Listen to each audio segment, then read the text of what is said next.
একাংশ থেকে একটা আওয়াজ তোলা হচ্ছে যে পুজো ছোট করুন, পুজো বন্ধ করুন, উৎসব করবেন না।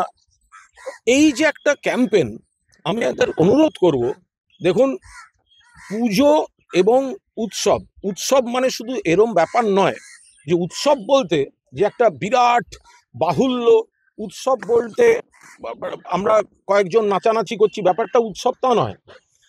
সমাজের গরিবতম মানুষের হাতে যদি একটা রোজগার পৌঁছে যায়, তাদের বাড়িতে যে হাসি মুখটা সবার থাকে, সেটাকেই আমরা উৎসবের আলো বলছি।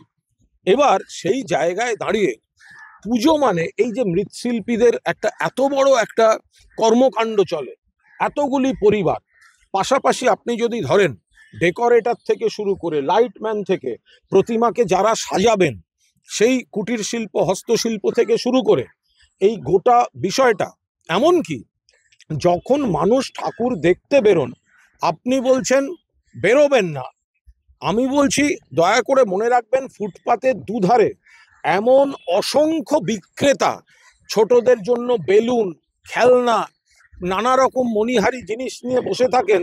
তারা পুজোর এই কদিন বাড়তি কিছু আয় করলে তাদের কয়েক মাস সংসারটা চলতে পারে। ফলে প্রতিবাদ, ন্যায় বিচার নিশ্চিতভাবে হোক, কিন্তু তার সঙ্গে পুজোটাও যথাযথভাবে করুন। সোশ্যাল মিডিয়ায় ঘুরছে এবার ঢাক বাজাবেন না। আপনারা জানেন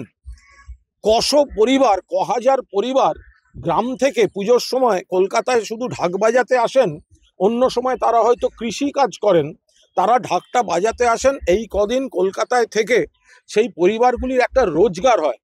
আপনার আমার রাজনীতিতে জড়িয়ে তাদের এই রোজগারটা কেড়ে নেওয়ার কোনো অধিকার আপনার আমার কারুর নেই।